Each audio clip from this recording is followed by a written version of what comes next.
வணக்கம். முனைவர் கி. ராம் கணேஷ். இன்றைக்கி நாம் தொல்காப்பியம் பொருளதிகாரத்திலிருந்து மெய்ப்பாட்டியலில் இடம்பெற்றிருக்கக்கூடிய களவுக்கால மெய்ப்பாடுகளை பற்றி பார்க்க போகிறோம்.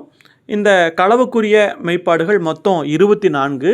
இந்த 24 மெய்ப்பாடுகளுமே பெண்ணுக்குரியதாக தொல்காப்பியரால் சொல்லப்பட்டிருக்கிறது. முதல்ல மெய்ப்பாடு அப்படின்னு என்னென்னு தெரிஞ்சுக்கலாம். அதாவது நம்ம மனம் என்ன நினைக்குதோ அதை மெய் என்று சொல்லக்கூடிய உடல் மூலமாக வெளிப்படுத்துறதுக்கு பேர் தான் மெய்ப்பாடு. அப்போ அந்த உள்ளத்தில் நினைக்கிறத உடம்பு மூலமாக வெளிப்படுத்துறதுக்கு பேர் மெய்ப்பாடுன்னு சொல்லுவாங்க. ஒரு பெண்ணானவள் தன்னுடைய காதல், அவளுக்குள்ள ஒரு தலைவன் பிடிச்சிருக்கும் இல்லையா, அந்த தலைவனை கண்டதுக்கப்புறமா அவளுக்குள்ள என்னென்ன மாற்றங்கள்லாம் ஏற்படும் அப்படிங்கிறத ஒரு 24ஆக தொல்காப்பியர் வகைப்படுத்தியிருக்கிறார். அதை தான் இதில் நம்ம பார்க்க போகிறோம். இது தொல்காப்பியத்தில் மெய்ப்பாட்டியல் அப்படிங்கிற அந்த இயலில் அமைஞ்சிருக்கக்கூடிய நூற்பாக்கள் தான். மொத்தம் 24 நம்ம பார்க்க போகிறோம். இதில் முதலாவதாக வரக்கூடிய மெய்ப்பாடு என்னென்னா புகுமுகம் புரிதல். அதாவது அந்த தலைவனுக்கு தலைவியானவள் தனக்கு அந்த தலைவனை பிடிச்சிருச்சு அப்படிங்கிறத அந்த முகம் மலர்ச்சியால் காட்டுறது. அதுதான் முதல் மெய்ப்பாடாக இருக்குது. அந்த களவுக்குரிய அந்த 24 மெய்ப்பாடுகளில் முதல் மெய்ப்பாடு என்னென்னா, அந்த பெண்ணானவள் அந்த தலைவனிடத்தில் தன்னுடைய மனம் இசைந்து விட்டது, அதாவது அவளுக்கு அந்த மனசுக்கு பிடிச்சி போச்சு அப்படிங்கிறத முகமலர்ச்சியால் காட்டுறது. அதாவது இந்த கண்ணோட கண் பார்க்குறது அந்த மாதிரி. அடுத்து ரெண்டாவது பார்த்திங்கன்னா பொறிநுதல் வியர்த்தல். அதாவது அப்படின்னா வெக்கத்தினால அவள் நெத்தியில் பார்த்திங்கன்னா புள்ளி புள்ளியாக அப்படியே வியர்வை துளிகள் அரும்புமா. இது இரண்டாவதாக சொல்லக்கூடியதாக சொல்லப்பட்டிருக்கு. அப்போ முதல்ல அவள் சந்தோஷப்பட்டதை முகமலர்ச்சியால் காட்டுவா.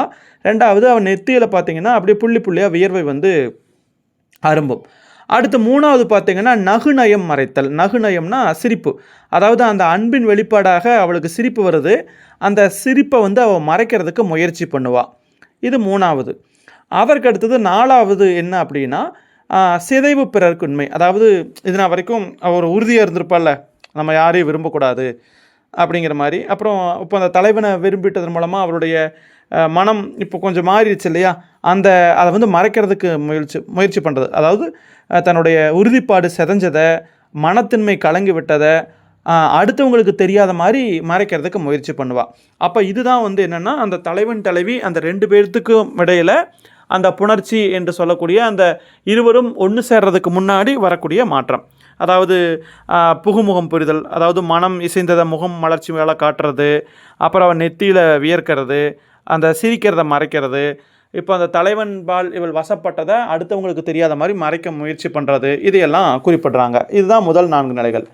அதுக்கப்புறம் இரண்டாவது 4 நிலை என்னென்னு பார்த்தீங்கன்னா கூளை விரித்தல். இப்போ அந்த தலைவன் என்ன பண்ணுறான் அப்படின்னா அந்த தலைவியை காதலியை தொட்டு தழுவுறான்.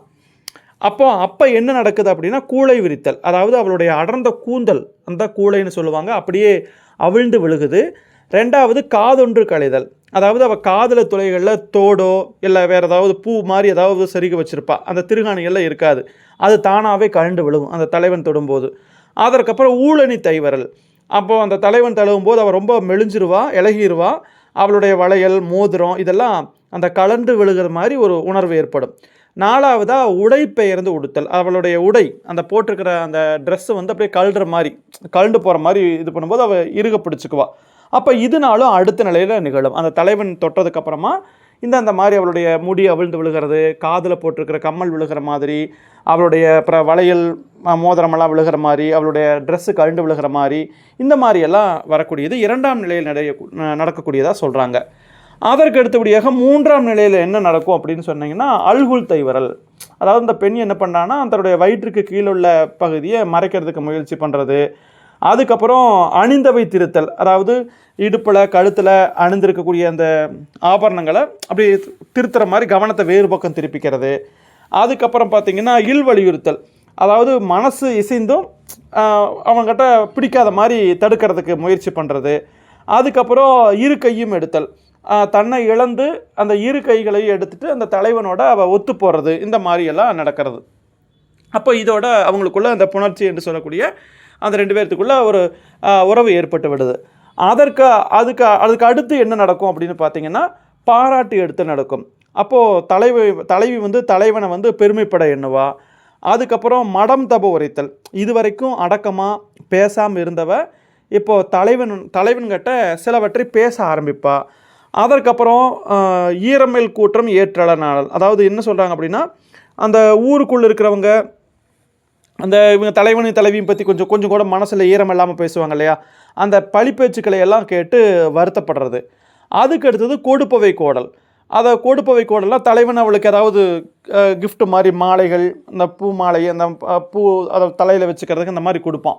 அப்போ அதையெல்லாம் ஏற்றுக்கொள்வாள். இது அந்த புணர்ச்சிக்கு பின்னாடி நடக்கக்கூடிய அந்த மெய்ப்பாடுகள். அதற்கு அடுத்து என்ன நடக்கும் அப்படின்னு பார்த்தீங்கன்னா, தெரிந்து உடம்படுதல். முதல்ல தப்போன்னு நினச்சவா இப்போது தலைவனை பார்க்குறதுக்கு தெரிஞ்சே உடன்படுவா, சம்மதிப்பா.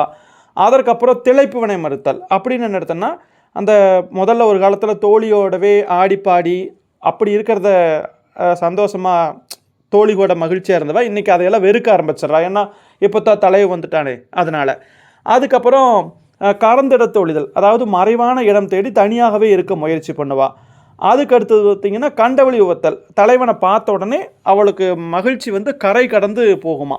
இது அதற்கு அடுத்த நிலையில் நிகழக்கூடிய மாற்றமாக சொல்லப்படுது. இதுக்கப்புறமா கடைசியில் என்ன நடக்கும் அப்படின்னு சொல்லி பார்த்தீங்கன்னா, புறம் செய்தல், அதாவது புறம் செய்ய சிதைதல். அதாவது தலைவன் தலைவிக்கு ஏதாவது பூவில் ஏதாவது எடுத்து உடம்புல எழுதியிருப்பான், அதுக்கு பேர் தொய்யில் எழுதல்னு சொல்லுவாங்க. அப்புறம் அவளுக்கு மாலை போட்டு வருவான். அப்போ அந்த மாதிரியான நேரத்தில் பார்த்திங்கன்னா அவன் எங்கே தன்னை பிரிஞ்சிருவானோ அப்படின்னு அந்த தலைவி வருத்தப்படுவாள். அதுதான் புறம் செய்ய சிதைதல் அப்படின்னு அர்த்தம். அதற்கப்புறம் புலம்பி தோன்றல் அப்படிங்கிறது என்ன அர்த்தம்னா, தலைவனுடைய பிரிவால் தலைவி அந்த தனிமை வருத்தத்தோடு இருக்கக்கூடிய நிலை. அதுக்கு அடுத்தபடியாக பார்த்திங்கன்னா கலங்கி மொழிதல், அவளுக்கு மனசில் கலக்கம் ஏற்பட்டு ஒரு பயம் ஏற்பட்டு தடுமாறி பேசுவாள்.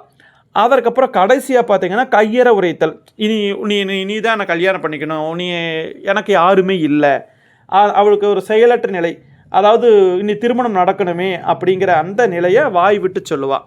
அப்போ இதுதான் வந்து களவு காலத்தில் நடக்கக்கூடிய அந்த 24 மெய்ப்பாடுகளாக சொல்கிறார்கள். இது எல்லாமே பெண்ணுக்குரியதாக சொல்கிறாங்க.